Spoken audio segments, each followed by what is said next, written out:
और जब अयोध्या जी गए तो अयोध्या जी में राज्याभिषेक के बाद, राज्याभिषेक में जनक जी महाराज भी आए थे और जनक जी ने प्रार्थना की कि प्रभु जैसे अवधवासी आपके लिए व्याकुल थे, ऐसे ही अब चारों लाल जी का दर्शन मिथिलावासी भी करना चाहते हैं। तो चारों लली और चारों लाल जी वहाँ विराजेंगे तो मिथिलावासियों के आंसू भी सूख जाएंगे। आप कृपा करके पधारिए। राम जी ने उनकी प्रार्थना को स्वीकार किया और चारों लाल जी अपने सखाओं के साथ बड़ा उत्साह, जैसे बारात के समय उत्साह, उससे भी ज़्यादा उत्साह, मिथिला चलने का उत्साह सबके मन में, बंदर भालुओं के मन में भी आए कि हम भी चलें। उन्होंने कहा प्रभु सब चलने तो हमको भी चलने की अनुमति दीजिए। राम जी बोले वो ससुराल है, वहाँ बात बात पर तो गाली खाने को मिलती है, मिथिलानियाँ गाली गाती हैं और तुम सब लोग बंदर हो, चंचल प्रकृति से चंचल हो। नहीं महाराज हम बिल्कुल सभ्यता रखेंगे। बंदर कितनी सभ्यता रखेंगे भला, उनसे क्या आशा की जा सकती है कि वो चंचलता नहीं करेंगे। राम जी ने कहा नहीं नहीं नहीं नहीं, फिर कभी अवसर देखेंगे, विचार करेंगे, अभी नहीं। बंदर सब बेचारे बहुत उदास थे, ऐसे सब बैठे थे। तब जामवंत जी महाराज, अरे भाई तुम लोग उदास क्यों हो? अरे महाराज सरकार ने मना कर दिया। नहीं नहीं कैसे मना कर दिया, तुम्हारी इच्छा है तो हम चलते हैं। हमारी बात आज तक रघुनाथ जी ने टाली नहीं, आज कैसे टाल देंगे। जामवंत जी महाराज स्वयं रघुनाथ जी के महल में गए। जामवंत जी को आते देखकर प्रभु आसन से उठ के खड़े हुए, आओ, आगे बढ़कर अगवानी की, आओ जामवंत जी महाराज वंदन है आपका, स्वागत है आपको, पधारो, कहिए क्या बात है। कब प्रभु मेरी एक विनम्र प्रार्थना है, ये बानर आपके बड़े भक्त हैं, निश्चल निष्कपट हैं, बड़े प्रेमी हैं, इन सबको आपकी ससुराल देखने की इच्छा है, अपनी ननिहाल देखने की इच्छा है, किशोरी जी की प्राकट्य भूमि देखने की इच्छा है, प्रभु इनको निराश न किया जाए। रघुनाथ जी हंसे और बोले जब आप कह रहे हो तो आपकी बात तो हम काट नहीं सकते, सबको बोलो चलो, लेकिन एक जिम्मेवारी लेनी पड़ेगी, इन सबको थोड़ा उसको सिखाना पढ़ाना पड़ेगा। जामवंत जी बोले अभी तो 2-4 दिन है, हम सबको रिहर्सल करा देंगे, पूर्वाभ्यास करा देंगे। अब जामवंत जी तो महाराज बड़े दीर्घजीवी, बहुत हैं, बहुत लंबे समय का अनुभव उनको। अब वो सिखाने लगे। बंदर परेशान, बोले वाह जी वाह, तुमने तो सवेरे जगने से लेके सोने तक इतनी सभ्यता सिखा डाली कि सपने में भी हमसे संबंध में महाराज हम तो भूल गए हैं।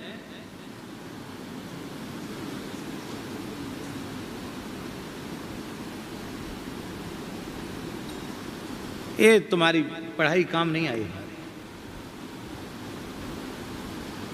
कोई सरल सी बात बता दो। जामवंत जी बोले अच्छा चलो ठीक है, अब समय नहीं है ज़्यादा पढ़ाई लिखाई का, सिखाने पढ़ाने का, कोई बात नहीं है। ऐसा है कि हमारे साथ आप लोग रहना है और हम जैसा करें वैसा करना, जैसे हम चलें वैसे चलना, हम जैसे आराम से बैठते हैं ऐसे आराम से बैठ जाना, हम चंचलता नहीं करें, गंभीरता, तुम भी गंभीर रहना। हाँ ये बिल्कुल ठीक है। अब सब बंदर पहुँचे। आश्चर्य कर रहे थे मिथिलावासी कि बंदर इतने सभ्य, इतने शीलवान, वाह।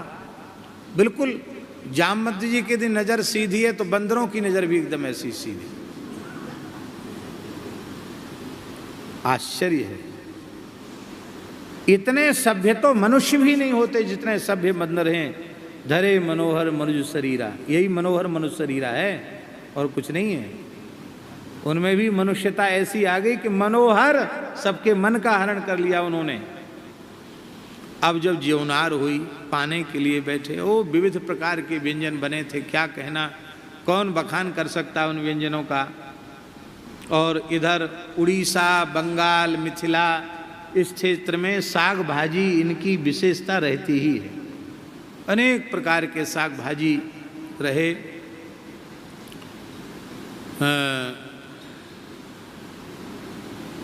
बेनीपट्टी वाले महाराज जी, उनके यहाँ जो महंत जी, उनके यहाँ एक बार हमको प्रसाद के लिए बुलाया। यहाँ भी और वहाँ बेनीपट्टी में भी।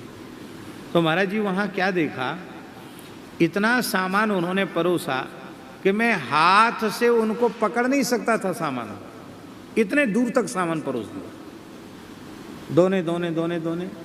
हम तो घबरा गए, मैंने कहा ये 56 भोग हमारू लगाए जा रहे हो? कि बोले नहीं, ये तो मिथिला की जो ना रहे, तो मिथिला की पद्धति है। बोले आप क्यों कष्ट करेंगे हाथ बढ़ाने का, हम उठा उठा करके आपको देंगे, खिलाएंगे। और महाप्रसाद का तो ऐसा भात का ढेर जैसा लगा दिया महाराज। मैं इतना, बोले इतना पाओगे और मांगोगे? आप देखो तो सही, तरह तरह की भुजिया, चटनी, अचार, मुरब्बा, अमावट, जाने क्या क्या सब चीज़ बढ़िया। तो अनेक प्रकार की साग भुजिया होती है। आज यहाँ भी ठाकुर जी को कटहर की साग बनी, तो वहाँ भी कटहर की साग परोसी गई। तो श्री बड़े बूढ़े जो होते हैं थोड़ा दबा के, जो उनको अभ्यास होता है, क्योंकि दांत तो कुछ ना कुछ कमज़ोर हो ही जाता है? हाँ, पका हुआ कटहल। तो पका हुआ कटहल उसका बीजा जैसे ही उन्होंने कोया जैसे ही उसका पकड़ा, कोया कहते हैं ना उसको, कोया पकड़ा तो वो चिकना तो होता ही, पका कटहल उसका जो बीज था वो उछट के ऊपर चला गया। जामवंती जी को क्रोध आया कि एक भी राक्षस उछट के हमारे हाथ से लंका में बाहर नहीं जा, जो आया वो मर के ही गया, और ये कटहल का बीज इतना हिम्मत हमारे सामने कर रहा है।